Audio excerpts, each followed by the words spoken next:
पिछले कई महीनों से ड्रीम इलेवन के करोड़ों यूजर्स एक ही चीज का इंतजार कर रहे हैं। पेड कॉन्टेस्ट कब खुलेंगे, कब सब कुछ पहले जैसा होगा। लेकिन हर बार उम्मीद बनती है और फिर वही उम्मीद टूट जाती है, क्योंकि मामला बार बार टल जाता है। कभी कोर्ट की तारीख आगे बढ़ जाती है, तो कभी सरकार से जवाब मांगा जाता है। इसी वजह से यूजर्स के मन में एक बड़ा सवाल खड़ा हो गया है। अगर अचानक ड्रीम 11 बंद हो जाए तो क्या होगा? ड्रीम 11 को लेकर इस वक्त जो माहौल बना हुआ है, वो पहले जैसा बिल्कुल भी नहीं है। लगातार इस प्लेटफॉर्म पर सवाल उठ रहे हैं, कभी कानूनी वजह से, तो कभी कोर्ट की सुनवाई को लेकर। हर बार कहा जाता है कि अब कोई बड़ा फैसला आने वाला है। लोग सोचते हैं कि इस बार सब साफ हो जाएगा, लेकिन हर बार वही चीज देखने को मिलती है। मामला टल जाता है और यूजर्स फिर इंतजार करने लगते हैं। ड्रीम 11 हमेशा खुद को एक स्किल बेस्ड प्लेटफॉर्म बताता है। कंपनी का कहना है कि यहां किस्मत से ज्यादा दिमाग चलता है। अगर किसी को क्रिकेट की अच्छी समझ है, खिलाड़ियों की फॉर्म का अंदाजा है और सही टीम बनाना आता है, तो वो यहां जीत सकता है। यही दलील कंपनी कोर्ट में भी देती है। लेकिन दूसरी तरफ कई लोग इसे अलग नजर से देखते हैं। कुछ लोगों का कहना है कि इसमें पैसे लगते हैं और हार जीत होती है, इसलिए इसे जुए से अलग नहीं माना जा सकता। यही वजह है कि इस पूरे मामले पर अभी तक पूरी तरह साफ फैसला सामने नहीं आया है। पिछले कुछ समय से यह भी देखा जा रहा है कि ड्रीम 11 से जुड़े केस बार बार आगे बढ़ रहे हैं। न पूरी तरह राहत मिल रही है और न ही कोई सख्त फैसला। इसका असर सीधे यूजर्स पर पड़ रहा है। जो लोग पहले रोज कॉन्टेस्ट खेलते थे, अब वो सोच में पड़ गए हैं।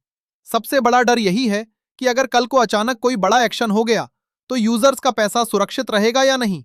क्योंकि जब भी किसी ऐप पर कानूनी दबाव बढ़ता है, तो सबसे पहले चिंता यूजर्स की होती है। फैंटेसी ऐप्स पर अब सरकार और सिस्टम की नजर पहले से ज्यादा तेज हो गई है। कुछ जगहों पर सख्ती भी हो चुकी है और बाकी जगहों पर भी नए नियम बनाने की बातें चल रही हैं। इसी वजह से अब ड्रीम 11 का फ्यूचर पहले जितना सेफ नहीं लग रहा। हर साल जब इंडियन प्रीमियर लीग शुरू होता है, तो फैंटेसी गेम्स का क्रेज भी काफी बढ़ जाता है।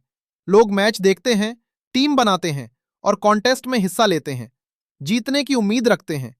लेकिन अगर कभी ड्रीम 11 पर बैन या बड़ी पाबंदी लग गई, तो इसका असर आईपीएल के एक्साइटमेंट पर भी पड़ सकता है। क्योंकि आज बहुत सारे फैंस मैच के साथ साथ फैंटेसी भी खेलते हैं। अभी के समय में ड्रीम 11 पूरी तरह बंद नहीं हुआ है, लेकिन हालात भी बिल्कुल नॉर्मल नहीं है। कोर्ट की सुनवाई, कानूनी दबाव और बदलते नियम, ये सब इशारा कर रहे हैं कि आने वाला समय आसान नहीं होने वाला। अब सवाल ये नहीं है कि ड्रीम 11 चलेगा या नहीं। असली सवाल ये है कि क्या ड्रीम 11 पहले जैसा भरोसेमंद रह पाएगा? क्या यूजर्स का भरोसा पहले जैसा बना रहेगा, या फिर आगे चलकर कोई बड़ा झटका लग सकता है? अब आप इस पूरे मामले पर क्या सोचते हैं? क्या ड्रीम 11 सुरक्षित है, या आगे चलकर कोई बड़ा फैसला आ सकता है? कमेंट्स में अपनी राय जरूर बताइए। अगर आपको ऐसे ही रियल और सच्चे अपडेट चाहिए, तो वीडियो को लाइक करें, चैनल को सब्सक्राइब करें और बेल आइकन जरूर दबाएं। हम मिलेंगे अगले अपडेट में, क्योंकि इस कहानी में लड़ाई अभी खत्म नहीं हुई है। बड़ी चालें अभी बाकी हैं। तो दोस्तों, अभी के लिए मामला गर्म है। कोर्ट इंतजार कर रहा है सरकार के जवाब का। कंपनियां उम्मीद लगाए बैठी हैं और खिलाड़ी इंतजार कर रहे हैं बस एक ही चीज का, बड़े फैसले का। अगर आपको ऐसी ही आसान और सच्ची जानकारी चाहिए, तो चैनल को सब्सक्राइब करें। आपका सपोर्ट ही हमें और बेहतर काम करने की ताकत देता है। धन्यवाद। मिलते हैं अगली वीडियो में।